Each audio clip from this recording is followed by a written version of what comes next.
Hello everyone, I hope आप लोग सब ठीक होंगे। आज हम लोग डिस्कस करने जा रहे हैं the house of the spirits. The house of the spirits इस नॉवल को लिखा है Chilean American writer Isabel Allende ने। इजाबेल अयेंडे ने इस नॉवल को 1982 के अंदर पब्लिश किया। ये एक मैजिकल रियलिज्म का वर्क है। मैजिकल रियलिज्म ऐसे वर्क को कहते हैं जिसके अंदर रियलिटी के इंसिडेंट्स को मैजिकल एलिमेंट्स के साथ मिक्स करके प्रेजेंट किया जाता है। तो ये एक मैजिकल रियलिज्म का वर्क है। पहले हम इसकी स्टोरी पढ़ लेते हैं और उसके बाद इसका एनालिसिस करेंगे। ये कहानी है एक छोटे से गांव से ताल्लुक़ रखने वाली एक लड़की क्लैरा डेल वैले की। क्लैरा अपनी ज़िंदगी के हर एक इंसिडेंट को अपने नोटबुक के अंदर यानी अपनी कॉपी के अंदर लिखती है ताकि जब वो ज़िंदगी में आगे बढ़ जाए तो वो अपने पास के इंसिडेंट्स को याद कर सके। क्लैरा अपने वालिदैन के साथ रहती है। क्लैरा के वालिद सेवेरो एक सियासतदान है और उनकी वालिदा निव्या एक विमेन राइट एक्टिविस्ट बनने की ख्वाहिश रखती हैं। अब क्लैरा के पास कुछ स्पेशल मेंटल पावर्स हैं, यानी कि वो लोगों के दिमाग पढ़ सकती है और किसकी ज़िंदगी में कोई तबाही आने वाली है वो पहले से जान लेती है। उसके अंदर ये मेंटल पावर्स होती हैं। अब एक दिन दो आदमी एक जनाजे और एक कुत्ते के साथ क्लैरा के घर पर पहुंचते हैं। वो जनाजा क्लैरा की माँ निव्या के भाई का होता है और वो कुत्ता भी उसके भाई का होता है। वो जनाजा देखकर सब लोग घबरा जाते हैं। क्लैरा उस कुत्ते को अपने पास बहुत प्यार से रख लेती है। अब क्लैरा की एक बहन है जिसका नाम है रोसे।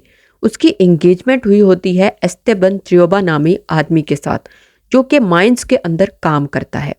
अब रोजे उनके साथ रह रही होती है।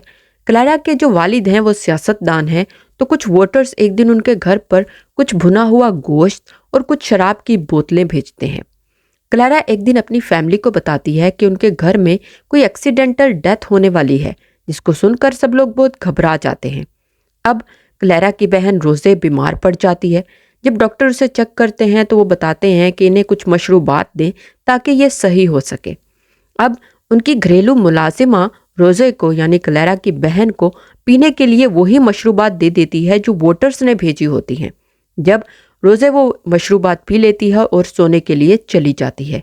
सुबह जब मुलाजिमा उसके कमरे में जाती है तो उसे मरा हुआ पाती है। सब लोग ये देखकर बहुत ज़्यादा परेशान हो जाते हैं।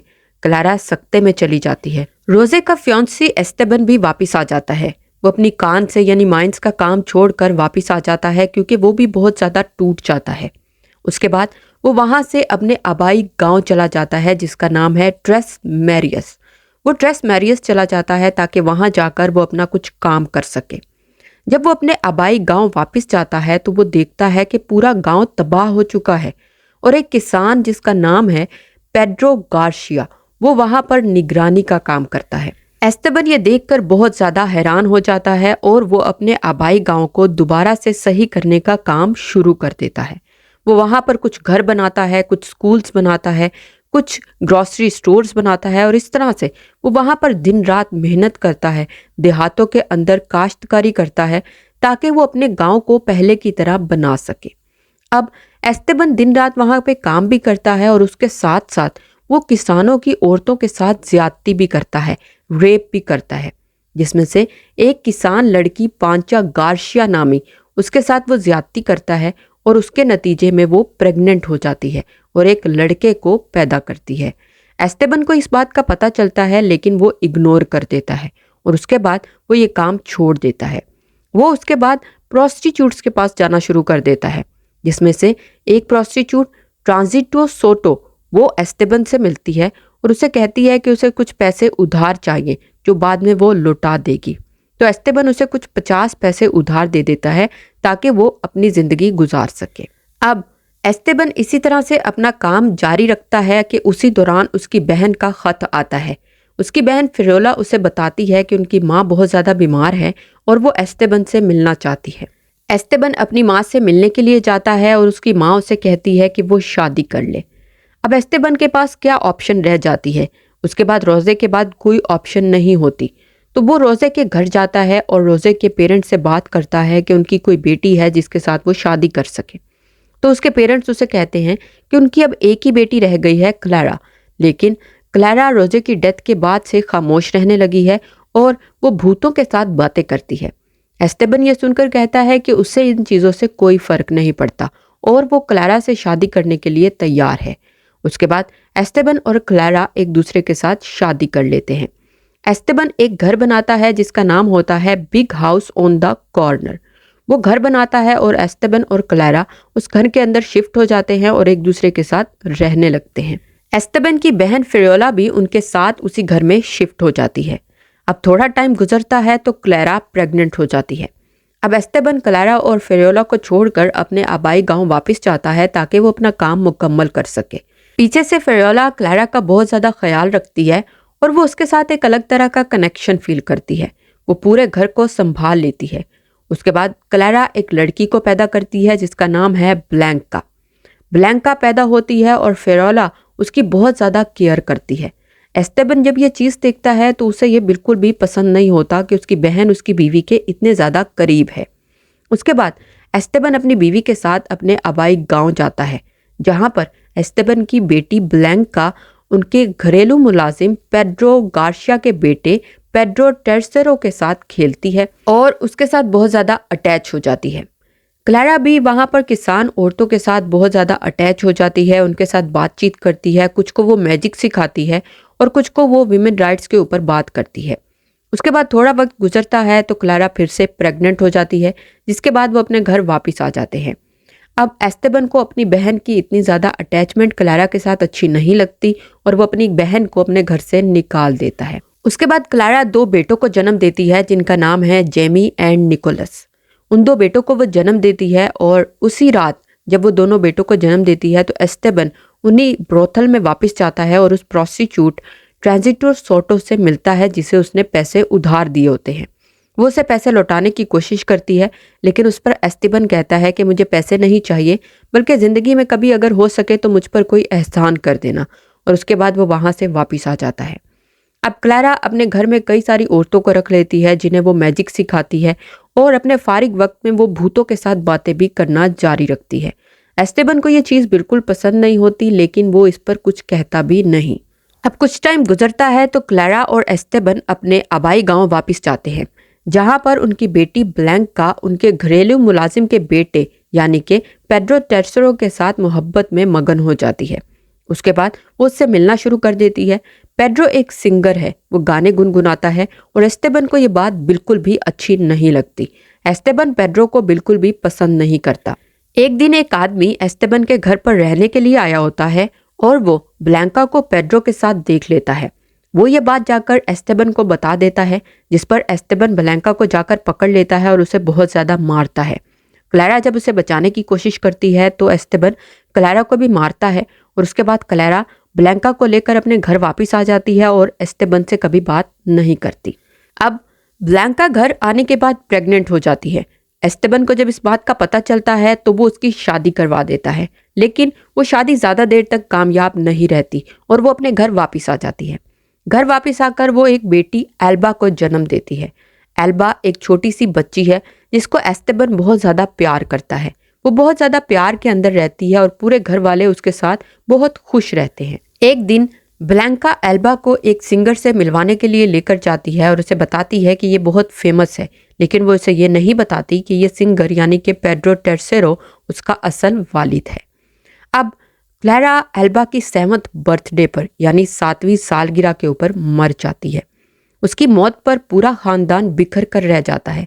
एस्टेबन भी बिल्कुल टूट जाता है और उसके दोस्त उसको उसी हालत में उस ब्रॉथल में वापस लेकर जाते हैं, जहां पर उस प्रोस्टिट्यूट ट्रांजिटो सोटो के साथ दोबारा मिलता है। वो उस ब्रॉथल को चला रही होती है, लेकिन उसने ये प्रोस्टिट्यूशन का काम छोड़ दिया होता है।